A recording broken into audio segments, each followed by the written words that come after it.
बीच में, आपकी सभी की हम सब जोरदार ताली के बीच में आज के हमारे guest speaker Mrs Hema Rana, जो असम की धरती से अभी हैं, आपकी सभी की जोरदार तालियां डिजिटल फिजिकली क्लैपिंग के साथ में उनको इनवाइट करते हैं। Please welcome ma'am, most welcome. जी मैम, वेलकम मैम जी। जी ma'am, thank you ma'am, thank you. बहुत शानदार आपके द्वारा होस्टिंग 1 PM जय आरसीएम। सभी बहनों सभी भाइयों का मैं यहाँ पे मंच के माध्यम से प्रणाम, अभिनंदन और आभार करती हूँ और आभार करती हूँ इस शानदार मंच में हमारे आदरणीय हमारे दादू, हम सभी के दादू पीसी छावड़ा जी, जिनके माध्यम से हम महिलाओं के लिए मंच मिला, तो उनको भी इस मंच के माध्यम से मैं प्रणाम करती हूँ। और प्रणाम करती हूँ इस मंच में हमारे इस कंपनी के फाउंडर आदरणीय पीसी छावड़ा जी का, जिनके द्वारा हम महिलाओं के लिए आत्मनिर्भर बनने का एक मौका मिल रहा है। हम महिलाओं का जो सपना छूट गया था, वो सपना साकार करने का हमको मौका मिल रहा है। तो प्रणाम करती हूँ इस मंच के माध्यम से आदरणीय पीसी छावड़ा सर जी का भी। और प्रणाम करती हूँ मैं यहाँ पे अपनी संध्या मैम का, जिन्होंने एक बहन के नाते हमें सपोर्ट किया। तो मैं इस मंच के माध्यम से संध्या मैम का भी बहुत बहुत धन्यवाद करती हूँ। एक बड़े बहन का जैसा उन्होंने फर्ज निभाया, यहाँ पे धन्यवाद करती हूँ। और हमारे यहाँ पे जितने भी अपलायन हैं, राव जी सर को भी मैं धन्यवाद करती हूँ, जिनका हमें मार्गदर्शन मिलता रहता है। और सर से हमें 3-4 बार मौका मिला मिलने का रुद्रप्रयाग में, और रुद्रप्रयाग में सर का मौका मिला, श्रीनगर में सर के द्वारा हमें मौका मिला, और बहुत सारे मतलब 3-4 बार हमें सर का मौका मिला। तो सर को भी मैं मंच के माध्यम से प्रणाम करती हूँ। थोड़ा सा मेरा परिचय, ज्यादा मैं इतनी बड़ी तो हूँ नहीं, तो थोड़ा सा जो मेरा परिचय है, तो सभी बहनें का एक बार फिर से जितने भी जो मंच में उपस्थित है, सबका मैं धन्यवाद करती हूँ, सबका आभार करती हूँ, सभी को प्रणाम करती हूँ मंच के माध्यम से। मैं अपना परिचय आप सभी के बीच में रखती हूँ। मैं हेमा राणा, चमोली डिस्ट्रिक्ट के एक खूबसूरत से गांव जोशीमठ ब्लॉक के एक छोटी सी गांव रेणी गांव से मैं बिलोंग करती हूँ। और जहाँ पे आप सभी ने सुना होगा, चिपको आंदोलन के नाम से वहाँ पे जाना जाता है, और उस गांव की मैं हूँ जहाँ पे हमारे आदरणीय गौरा देवी मैम है वहाँ की। तो मैं उस गांव से मैं बिलोंग करती हूँ। और अभी मैं प्रेजेंट टाइम में मैं देहरादून में यहाँ पे सेटल हूँ। तो सबका मैं धन्यवाद करती हूँ। और मेरे हस्बैंड यहाँ पे अभी रुद्रप्रयाग में डिस्ट्रिक्ट क्लास 1 ऑफिसर के पद पे मेरे हस्बैंड हैं। तो सर का भी मैं धन्यवाद करती हूँ, उनके माध्यम से मैं इस सिस्टम में आई हूँ, उनका सपोर्ट और प्यार मुझे मिलता है। और सबसे पहले तो मैं धन्यवाद करती हूँ अपने अपलायनों का। मेरी अपलायन में आती है मेरी देवरानी, मेरी अपनी देवरानी है दामिनी राणा मैम। तो मैं इस माध्यम में खुद अपनी मर्जी से मैं आई थी। मेरे अंदर एक जुनून था कि पहले से मुझे खुद के लिए अपने यहाँ पे खुद का पहचान बनाना, तो खुद का पहचान बनाने के लिए मैं यहाँ पे आई। जब मेरी देवरानी दामिनी राणा मैम ने अपना, जब कुटिया सेल में प्रोग्राम हुआ था, तो उन्होंने अपना फोटो अपने स्टेटस पे लगा रखा था। तो मैंने मैम को कहा, मैम एक जैसी साड़ी, आरसीएम की साड़ी थोड़ा होती है ना हटके, बिल्कुल आरसीएम की साड़ी, गले में माला, हाथ में ट्रॉफी। तो मैं भी एक्साइटेड होगी कि मैम अचानक आप क्या करने लग गए हो। तो उन्होंने कहा बस कुछ नहीं करना है, दुकान चेंज करना है, तो बस आप भी आइए। तो मैंने कहा मुझे तो जरूरत है, अब बच्चे बड़े हो गए, क्या करूं मैं भी। वही फिर से एक रटन आ गई कि नहीं पहचान बनाना है। तो मैं उनके माध्यम से इस सिस्टम में आई हूँ। और मेरी ग्रेट अपलाइन में आती है आदरणीय ममता नेगी मैम, जो एक टीचर होने के बावजूद भी हमारे साथ इस शानदार सिस्टम में हमारे साथ हमको आगे बढ़ाने का काम कर रही है। तो उनसे मुझे ये प्रेरणा मिला कि मैम एक नौकरी के बावजूद भी सिस्टम को कर रही, तो मैं क्यों नहीं कर सकती हूँ। हम तो एक घर में, एक मात्र घर में ही हम रहते हैं, तो क्यों हम इसको कर सकते हैं। फिर मेरे अपलाइन में आते हैं आदरणीय हम सभी के मार्गदर्शक आदरणीय स्टार पल्व श्री देवेंद्र नेगी सर का भी मैं बहुत बहुत धन्यवाद करती हूँ। और आज मैं जो 2 शब्द यहाँ पे बोल पा रही हूँ, तो अपने सर को जो से यहाँ पे बोल पा रही हूँ। हमेशा मैं नेगेटिव होती थी, सर का इतना ज्यादा फॉलोअप था कि मैम आप कर पाओगे, कभी अगर गलत भी हो जाता था, नहीं आपने बहुत अच्छा किया, मतलब हमेशा मुझे हौसला देते थे। और सर का जो फॉलोअप का जो तरीका था बहुत बेस्ट था, क्योंकि अगर हम फॉलोअप करते हैं, तो मैं जैसी नेगेटिव लीडर धीरे धीरे आ गई सिस्टम में, तो हम आ सकते हैं। अगर हमारा फॉलोअप अगर मजबूत है, तो हम कर सकते हैं। तो मैं सर का इस मंच के माध्यम से प्रणाम करती हूँ, आभार करती हूँ, धन्यवाद करती हूँ कि इस शानदार मंच में मुझे आप यहाँ पे लेके आए हैं। तो सर का भी बहुत बहुत धन्यवाद। मेरे ग्रेट अपलाइन हैं, और मेरे अपलाइन हम सभी के अपलाइन आदरणीय डीएस नेगी सर का तो बहुत बहुत ज्यादा धन्यवाद करती हूँ। सर हमारे मार्गदर्शक भी है, हमारे पेरेंट्स के उसमें भी हमारा काम करते हैं। और एक हमारे आरएफटी टीम के सान लीडर हैं हमारे, हर कुछ चीज में, हर फील्ड में, चाहे उनका एजुकेशन हो, चाहे उनका जुनून हो, हर चीज में नंबर 1।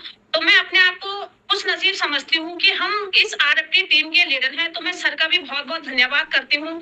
तो मेरी जर्नी यहाँ से स्टार्ट होती है। सबसे पहले मैं इस बिजनेस में अपनी देवरानी के माध्यम से आई हूँ। तो होता है ना, जोशीमठ सबसे लास्ट वो हो गया है, तो वहाँ पे सामान की बहुत सारी दिक्कतें होती थी। सर कहते थे, हमारे आदरणीय डीएस नेगी सर कहते थे, मैम नेटवर्क बनाओ। सर नेटवर्क कैसे बनाओ, अभी मैं किसी को जानती नहीं हूँ, तो मैं नेटवर्क कैसे बनाऊं? मैं शुरुआत तो अपने जोशीमठ से ही करूंगी, जोशीमठ तो पवन से करूंगी, तो कैसे मैं करूं? सर ने कहा, आप नेटवर्क तो बनाओ, मैं आपके साथ हूँ। तो सर का बहुत साथ सहयोग रहा। सर का हर बार सर ने वहां पे मेरी धीरे धीरे मैंने टीम बनाया, धीरे धीरे मीटिंग में आना शुरू किया। तो सर का पूरा साथ सपोर्ट मुझे वहां पे मिला। और दूर क्षेत्र है, पहाड़ी है, जैसे बरसात में भी जैसे सर सामान देने के लिए जाते थे, तो एक मन में एक डर रहता था। वो नहीं करती थी, पर फिर भी डर रहता था कि सर पहुंच गए होंगे, या मतलब बहुत सारे, मतलब बहुत वो लगता था उनके लिए। ऐसा लगता था कि इतने बड़े अपलाइन होने के बावजूद भी इतना, मतलब हर चीज में वो है, फिर भी मतलब इतना सपोर्ट करते हैं। तो हमेशा डर लगी रहती थी। सर जा तो लगे हैं जोशीमठ, वहां ऊपर से पत्थर गिरने का डर है, जब तक नहीं पहुंचे तो एक मन में बेचैनी जैसा होता था। तो मैं उस टाइम अल्मोड़ा में रहती थी, तो ज्यादा बात नहीं कर पाती थी। ऐसा लगता था सर गाड़ी चला रहे होंगे, बस एक मैसेज मिल गया कि हाँ मैं पहुंच गया, तो तब मुझे शांति मिलती थी। बहुत ज्यादा वो लगता था, बुरा लगता था कि सर इतने दूर जा रहे हैं, ना खाना ना पीना, मतलब हर चीज सर ने मतलब बहुत मेरे लिए, मतलब हम हमारे टीम के लिए बहुत कॉम्प्रोमाइज सर ने किया। तो सर का भी मैं इस मंच के माध्यम से बहुत बहुत धन्यवाद करती हूँ, आभार करती हूँ। और एक पेरेंट्स के बहुत ही उन्होंने हमेशा साथ दिया, तो सर को मैं जितना भी बोलूँ वो कम है। और उसके बाद मेरी पूरी टीम, जितनी भी मेरी टीम है, मेरी लाइफ लाइन है, सबको मैं धन्यवाद करती हूँ, सबका आभार करती हूँ। और सबका, जो मैं इस पिन पे आज हूँ, तो मेरी पूरी टीम के माध्यम सपोर्ट से मैं आज यहाँ पे हूँ। मेरा टीम का मुझे बहुत साथ और सपोर्ट मेरा रहा। तो मैं अपनी पूरी टीम का नाम तो नहीं ले पाऊंगी, बहुत लीडर हैं, तो पूरी टीम का मैं इस मंच के माध्यम से प्रणाम करती हूँ, आभार करती हूँ। बस आप सभी का साथ और सपोर्ट हमेशा मुझे ऐसा बना रहे। और फिर मैं धन्यवाद करती हूँ अपने पूरे आरएफटी टीम का, जिनके एजुकेशन से हम एक दूसरे सीखते हैं। हर किसी के एजुकेशन से हम सीखते हैं। तो पूरे आरएफटी टीम को मैं धन्यवाद करती हूँ। और धन्यवाद करती हूँ मैं अपने हस्बैंड का, जिन्होंने मुझे शुरुआत में तो थोड़ा सर कहते थे कि नहीं हो पाएगा, और आज के डेट में अगर मैं बोलूँ तो फुल मुझे टाइम देते हैं। तो धन्यवाद मैं अपने हस्बैंड का भी करूंगी। अभी मीटिंग में है इसलिए नहीं आ पाए, शायद में कहते जब भी फ्री होंगे तो जरूर लगाऊंगा। और सबसे ज्यादा धन्यवाद मैं अपने दोनों बच्चों का करती हूँ। मैं एक ऐसी भुलक्कड़ हूँ कि मुझे एक बार समझाओ तो उस टाइम तो एकदम आ जाता है, फिर मैं जब तक उसको 4-5 बार ना करूँ ना, तो मैं एकदम भूल जाती हूँ। मैं बहुत ज्यादा भुलक्कड़ हूँ। तो मैं जैसे सर बताते थे, तो मैं अपने बच्चों को अपने साथ में बैठाती थी, तो बच्चे एकदम सीख लेते। आजकल के बच्चे हर चीज में परफेक्ट रहते थे। तो मेरे दोनों बच्चों ने मुझे बहुत साथ दिया, चाहे पोस्टर बनाना हो, चाहे A to Z सब चीज में मेरा पूरा साथ दिया। तो मैं अपने दोनों बच्चों का बहुत बहुत धन्यवाद करती हूँ। आज मैं जो टेक्निकल चीजें यहाँ से सीखी, तो अपने बच्चों की वजह से सीखी। भले सर लोगों का सपोर्ट तो रहा, पर वही होता है ना, एकदम मैं बहुत भुलक्कड़ हूँ, नहीं समझ पाती थी। तो बच्चों को बैठा के मैंने ये चीज सीखा। तो बहुत बहुत धन्यवाद करती हूँ मैं अपने दोनों बच्चों का। और सबसे पहले मैं इस बिजनेस में आई थी, मैं अल्मोड़ा में रहती थी। 2021 में मैं जुड़ी थी, और 2021 और फरवरी का महीना था, तो मैं उसमें जुड़ी थी। पर वही थी ना, 21, 22, 23 तक मैं कभी करती थी, कभी नहीं करती थी। तो मेरा नहीं करने का रीजन यही था कि मैं एक पिन में सालों साल रह गई।